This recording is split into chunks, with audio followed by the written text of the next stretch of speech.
நம்ம சேனலில் வீனஸ் பிராண்டில் புதுசாக வந்திருக்க ஒரு ஸ்டோரேஜ் வாட்டர் ஹீட்டரை பற்றி தான் பார்க்க போகிறோம். இந்த மாடல் பார்க்கவே ரொம்ப அட்ராக்டிவ் டிசைனில் ஃப்ளோரல் பேட்டர்னில் கொடுத்துருக்காங்க. அது மட்டும் இல்லைங்க, இது 10, 15, 25ன்னு சொல்லிட்டு 3 விதமான கெப்பாசிட்டியில் ரெடி பண்ணியிருக்காங்க.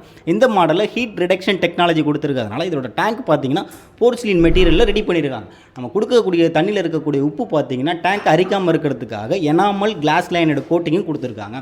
ஹீட்டிங் எலமெண்ட்டாக இதில் காப்பர் யூஸ் பண்ணியிருக்காங்க. இந்த மாடல் நம்ம வீட்டுக்கு மட்டும் இல்லைங்க, பெரிய பெரிய அப்பார்ட்மெண்ட்டுக்கு சூட்டபிள் ஆகிற மாதிரி 8 bar ப்ரெஷரில் ரெடி பண்ணியிருக்காங்க. இந்த ஹீட்டரில் இருக்கக்கூடிய டேங்குக்கு 5 years கேரண்டி கொடுக்குறாங்க. இவ்வளோ ஸ்பெஷலான இந்த மாடல் வெறும் 6580 ரூபாய்க்கு மார்க்கெட்டில் கிடைக்குதுங்க. இந்த மாதிரியான யூஸ்ஃபுல் அப்டேட்ஸ் தெரிஞ்சுக்க நம்மளோட சேனலை சப்ஸ்கிரைப் பண்ணுங்கள். இந்த வீடியோக்கு ஒரு லைக் பண்ணுங்கள். Thank you friends.